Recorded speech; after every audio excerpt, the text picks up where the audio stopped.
இயேசு சென்று கொண்டிருக்கும்போது பிறவியிலேயே பார்வையற்ற ஒருவரை கண்டார்.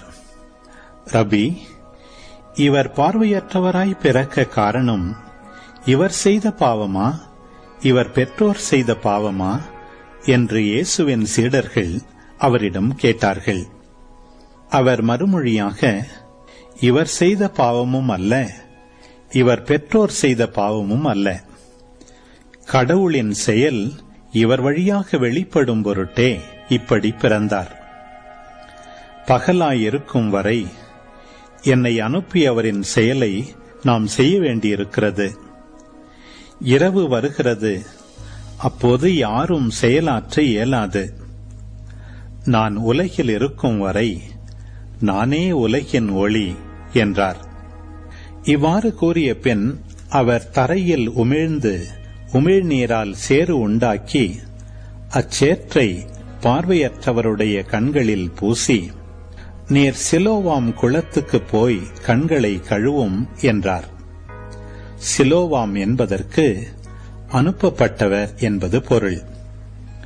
அவரும் போய் கழுவி பார்வை பெற்று திரும்பி வந்தார். அக்கம்பக்கத்தாரும் அவர் பிச்சை எடுத்துக் கொண்டிருந்ததை முன்பு பார்த்திருந்தோரும், இங்கே அமர்ந்து பிச்சை எடுத்துக் கொண்டிருந்தவர் இவர் அல்லவா என்று பேசிக் கொண்டனர். சிலர் அவரே என்றனர். வேறு சிலர் அவரல்ல, அவரைப் போல் இவரும் இருக்கிறார் என்றனர். ஆனால் பார்வை பெற்றவர் நான் தான் அவன் என்றார். அவர்கள், உமக்கு எப்படி பார்வை கிடைத்தது என்று அவரிடம் கேட்டார்கள். அவர் அவர்களை பார்த்து, இயேசு எனப்படும் மனிதர் சேறு உண்டாக்கி என் கண்களில் பூசி, சிலோவாம் குளத்துக்கு போய் கண்களை கழுவும் என்றார்.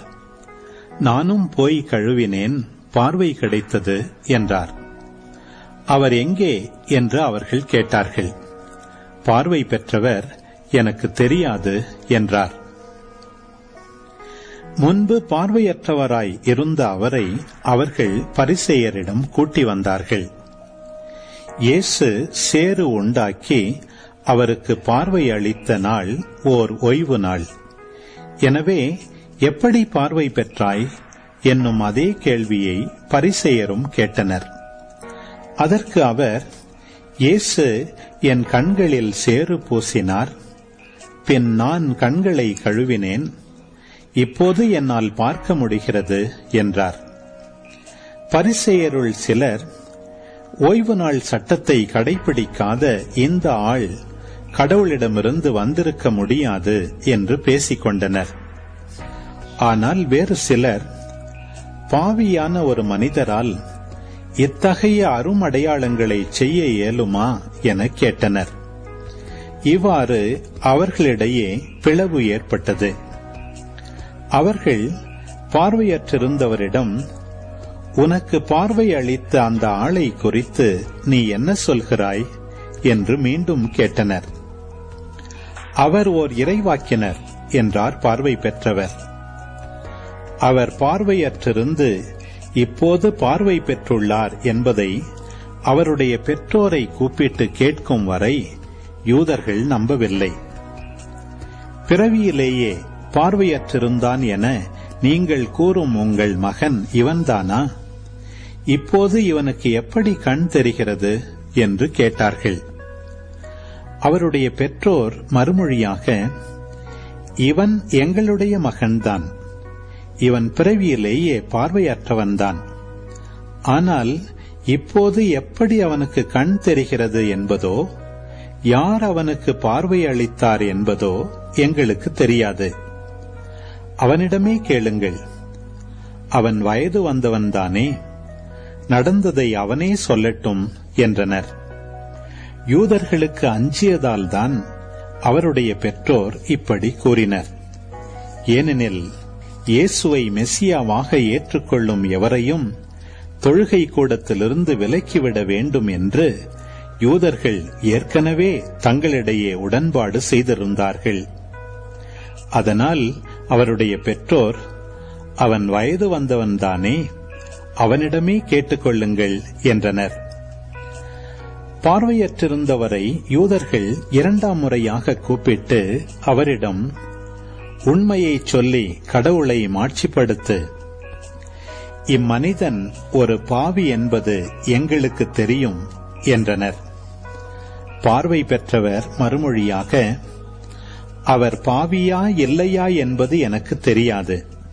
ஒன்று மட்டும் எனக்கு தெரியும், நான் பார்வையற்றவனாயிருந்தேன், இப்போது பார்வை பெற்றுள்ளேன் என்றார். அவர்கள் அவரிடம், அவன் உனக்கு என்ன செய்தான், எப்படி பார்வை அளித்தான் என்று கேட்டார்கள். அவர் மறுமொழியாக, ஏற்கனவே நான் உங்களிடம் சொன்னேன், அப்போது நீங்கள் கேட்கவில்லை, இப்போது மீண்டும் ஏன் கேட்க விரும்புகிறீர்கள்? ஒருவேளை நீங்களும் அவருடைய சீடர்களாக விரும்புகிறீர்களோ என்று கேட்டார்.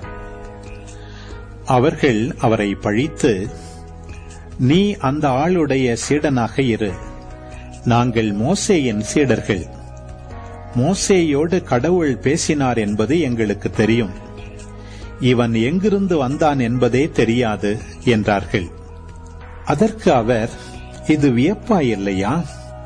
எனக்கு பார்வை அளித்திருக்கிறார், அப்படியிருந்தும் அவர் எங்கிருந்து வந்தவர் என தெரியாது என்கிறீர்களே. பாவிகளுக்கு கடவுள் செவிசாய்ப்பதில்லை.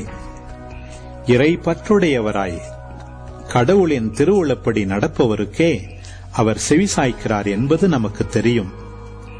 பிறவியிலேயே பார்வையற்றிருந்த ஒருவர் பார்வை பெற்றதாக வரலாறே இல்லையே.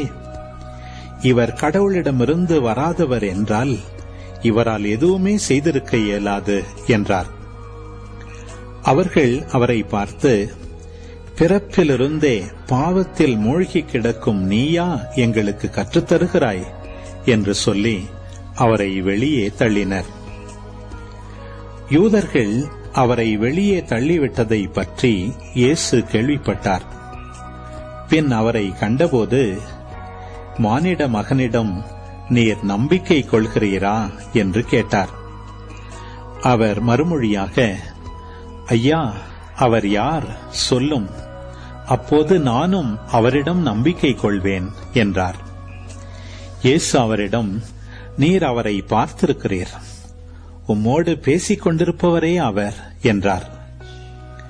அவர், ஆண்டவரே, நம்பிக்கை கொள்கிறேன் என்று கூறி அவரை வணங்கினார். அப்போது இயேசு, தீர்ப்பு அளிக்கவே நான் இவ்வுலகிற்கு வந்தேன், பார்வையற்றோர் பார்வை பெறவும் பார்வையுடையோர் பார்வையற்றோர் ஆகவுமே வந்தேன் என்றார். அவரோடு இருந்த பரிசேயர் இதை கேட்டபோது, நாங்களுமா பார்வையற்றோர் என்று கேட்டனர். இயேசு அவர்களிடம், நீங்கள் பார்வையற்றோராய் இருந்திருந்தால் உங்களிடம் பாவம் இராது. ஆனால் நீங்கள் எங்களுக்கு கண் தெரிகிறது என்கிறீர்கள், எனவே நீங்கள் பாவிகளாகவே இருக்கிறீர்கள் என்றார்.